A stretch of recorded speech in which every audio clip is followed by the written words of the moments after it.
Hello everyone, I am Mrs. Himani Ravi Kumar Parekh. I welcome you all to the video lecture series on thermodynamics.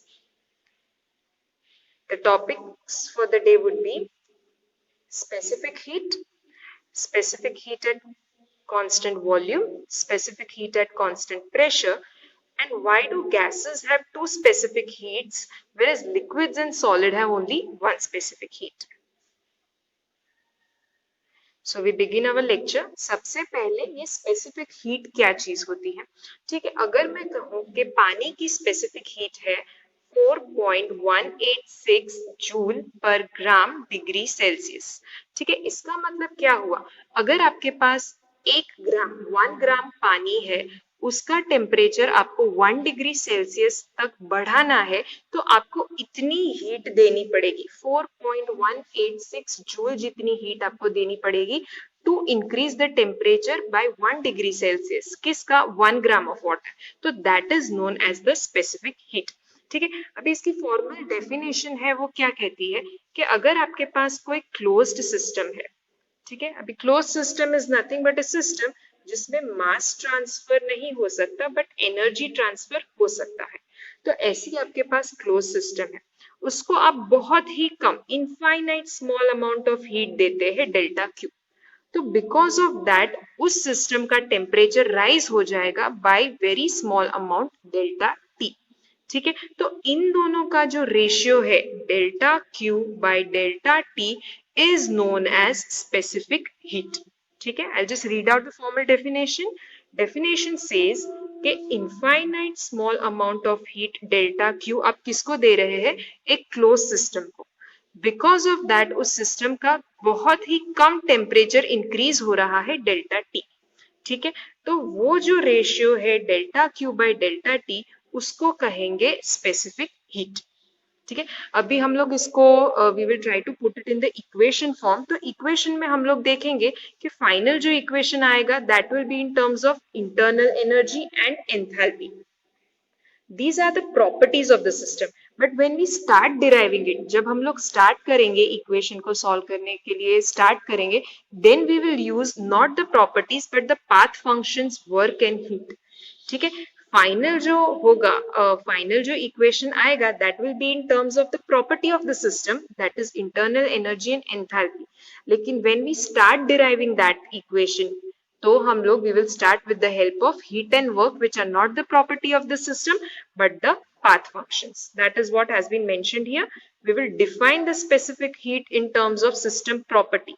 Definition जो होगा that will be in terms of system property, that is internal energy and enthalpy, but we will start deriving it in the terms of heat and work. And final answer will be in terms of property of the system. Now we will see specific heat at constant volume CV. ठीक है, आपके पास एक close system है जिसका बहुत ही कम मास है delta M. उसको आप बहुत ही कम infinitely small amount of heat दे रहे हैं delta Q. Because of that system का टेम्परेचर रेज हो रहा है by very small amount delta T. तो जो रेशियो होगा, क्या रेशियो होगा? Delta Q by delta M divided by delta T when the volume is kept constant is known as specific heat at constant volume. ठीक है, ये PV diagram हम लोग देखेंगे. Then what do we find? That at state 1 pressure it had some pressure और उसका एक volume था. After state 2 the pressure is different but it is having the same volume. Why? Because the process is constant volume process. Okay, तो यही चीज हम लोगों ने यहाँ पे लिखी है that we are considering a small mass delta m receiving very infinitely small amount of heat delta q, and because of that there is a rise in the temperature by delta t. Then this ratio delta q by m by delta t is known as specific heat at constant volume.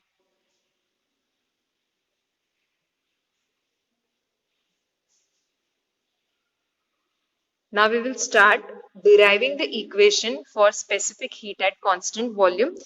कहाँ से शुरुआत करेंगे हम लोग derivation करने की? Then by first law of thermodynamics.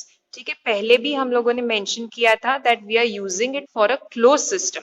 तो closed system के लिए first law of thermodynamics is heat is equal to internal energy plus work.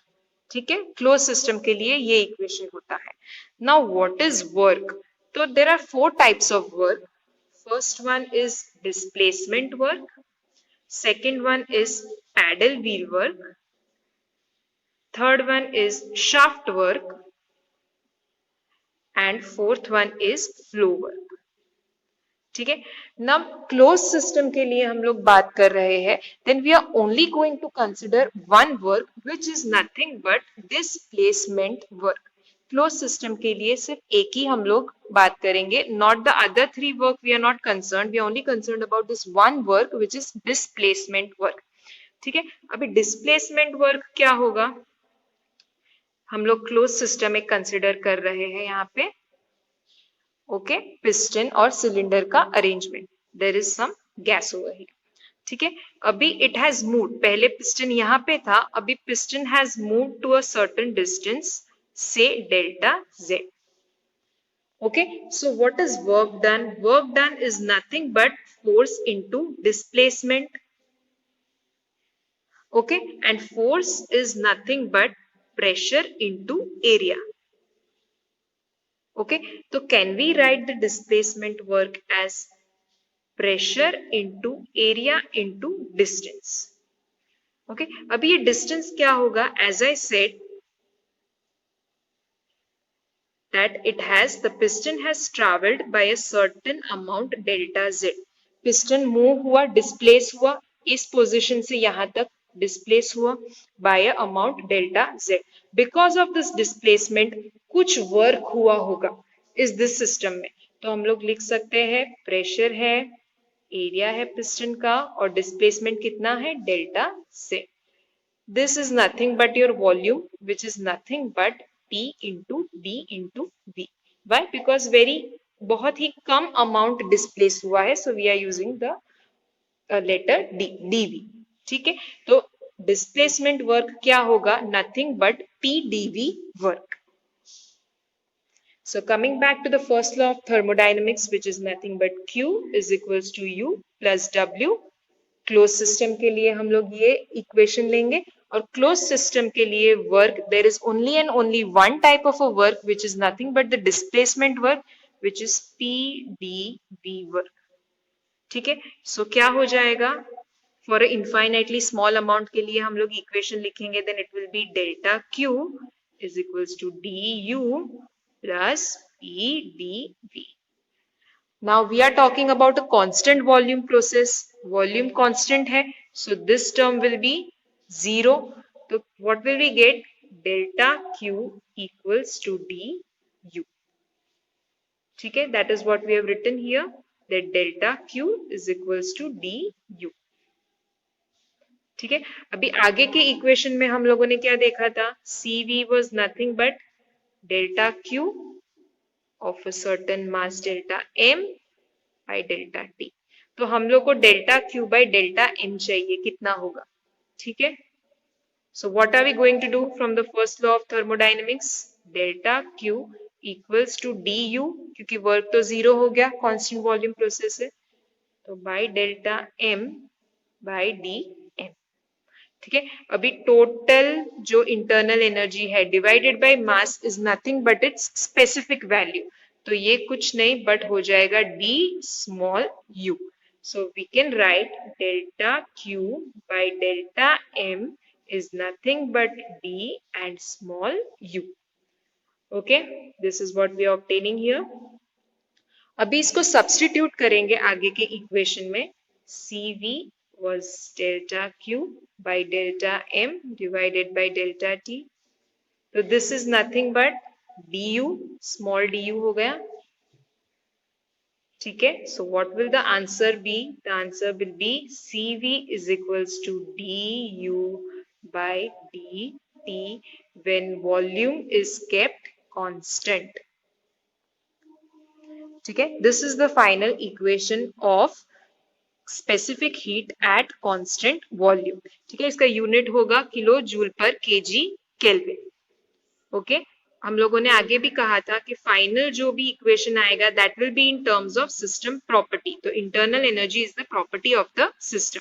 So CV हम लोगों को मिलेगा du by dt when volume is kept constant. Okay इसको थोड़ा formal definition में देख ले तो क्या कह रहे हैं, rate change of internal energy, इसका मतलब D you of the unit mass with respect to change in temperature, with respect to change in temperature when the volume is kept constant is called specific heat at constant volume. ठीक है, किसका rate change है, internal energy, किसके respect में, with respect to the temperature when the volume is kept constant is known as specific heat at constant volume, और इसका unit होगा kilo joule per KG kelvin. ठीक है, थोड़ा सा रीअरेंज करेंगे हम लोग ये टर्म को, then we will get du is equals to cv into dt. ठीक है, this is specific value, du is equals to cv into dt. ठीक है, this is nothing but final minus initial, final change जो आता है this is nothing but your change du and dt. तो हम लोग फाइनल माइनस इनिशियल लिख सकते हैं, that is what we have written. Final u2 minus u1 is equals to cv t2 minus t1. T2 is the final temperature, T1 is the initial temperature. And we can simply write this. ठीक है, अभी in terms of mass, ये हम लोगों ने specific value कही है, specific internal energy. अगर total internal energy के बारे में बात करें, if we are just, हम लोग mass को हम लोग multiply कर देंगे दोनों side, then this is nothing but total internal energy du will be equal to mcv into dt. Again this is nothing but change in final and initial, तो हम लोग लिख सकते हैं इस तरीके से, final internal energy minus initial internal energy is mcv final temperature minus initial temperature. Depends, आपको sums के लिए ये बहुत important equation है, हम लोग numerical solve करेंगे उसके लिए, that if you are given the mass, total internal energy के बारे में बात की है, then this will be the equation, और अगर स्पेसिफिक के टर्म्स में बात की है then this will be the equation. So finally it is nothing but this is what it is. Specific heat is nothing but the rate change of internal energy with respect to temperature when your volume is kept constant. Okay, now we will be talking about specific heat at constant pressure Cp. It is very much like what we saw ahead. Constant volume के लिए जो हमने देखा वही चीज almost constant pressure के लिए भी है. What are we going to consider? A closed system. कितना मास होगा उसका, डेल्टा m. कितनी हीट दे रहे हैं उसको, delta Q. Because of that कितना राइज हो रहा है टेम्परेचर में, डेल्टा टी. तो Cp क्या होगा when the pressure is kept constant? Delta Q by delta M delta T when your pressure is kept constant. ठीक है, जो हम लोगों ने constant volume के लिए दिया था, the same thing we are using it for the constant pressure. ठीक है, ग्राफ देखे हम लोग, PV डायग्राम देखे, then what will be the change? Pressure is going to remain constant. Volume आपका जब इतना था, it had some pressure. Now volume is changing, लेकिन pressure उतना ही है. So this is a constant pressure process. Similarly, how are we going to start deriving the equation for that? It is the same way. हम लोग लेंगे first law of thermodynamics. Again, I am saying it is for the closed system. Closed system means mass transfer नहीं हो सकता but energy transfer हो सकता है वैसी system. तो उसके लिए first law of thermodynamics होगा heat is equals to internal energy plus work. Okay, अगर हम लोग बहुत ही infinitely small system के लिए ले रहे हैं then it is delta Q D total U plus delta W. Again work, as I have told previously, it is nothing but the displacement work, और displacement work होता है PdV work. Then we can simply substitute these values, du plus PdV. अच्छा, now previously it was 0. Why? Because volume constant रहता था. But now the volume is not constant, the pressure is constant. ठीक है, तो ये term 0 नहीं होगी. इस प्रोसेस के लिए this term will not be equal to 0. तो ये क्या हो गया, u प्लस पीवी हो गया, du plus pdv. This is nothing but your enthalpy. So you can write it as dh. u plus pv is nothing but your enthalpy. The amount of heat inside a system is known as enthalpy. तो U plus PV is enthalpy H. तो हम लोग इसकी जगह पर लिख सकते हैं डेल्टा H, DH, ठीक है, which is again the property of the system. So we write it as DH, enthalpy. So delta Q is nothing but DH. ठीक है, we want it in terms of delta M, तो यहाँ पे भी dm से divide कर देंगे. Now this is nothing but total divided by its mass which will be the specific value dh. ठीक है, तो it is nothing but dh. Now substituting the value, cp क्या था, cp was delta q by delta m by delta t. This is nothing but enthalpy. So this will be dH and this will be dt when the pressure is remaining constant. ठीक है, so this is what it has been proved here. Cp is dH by dt. Again enthalpy is the property of the system और इसका unit रहेगा kilo joule पर kg Kelvin. So this is your specific heat at constant pressure. Okay, similar way जैसे हम लोगों ने किया था for constant volume, it is similar over here with constant pressure process. Okay, so finally what do you mean by specific heat at constant pressure? It is nothing but the rate change of enthalpy with respect to temperature when the pressure is kept constant is known as specific heat at constant pressure. ठीक है, equation अगर rearrange करेंगे then we will get dH is equal to Cp dt. ठीक है, now this is nothing but the change, so final minus initial H2 minus H1 is Cp T2 minus T1. ठीक है, अगर हम लोग ये स्पेसिफिक टर्म्स में है, टोटल के लिए हम लोग करेंगे देन multiplying mass on both the sides, Cp dt, this is nothing but total enthalpy, so it will be D capital H mCp dt. This is nothing but your change, final minus initial enthalpy, final minus initial temperature. This is what has been written here. H2 minus H1 is equals to mCp T2 minus T1. ठीक है, this also it can be useful. These equations are very useful in numericals, solving the numericals. Coming to the final topic, why do gases have two specific heat? हम लोगों ने देखा that we have solved two things, Cp as well as Cv, which means a gas has two specific heats, one at constant pressure and another one at constant volume. So why is this so? Gases के लिए क्यों दो specific heat होते हैं, जबकि solid और liquid होते हैं तो उन लोगों के लिए सिर्फ एक ही specific heat होता है.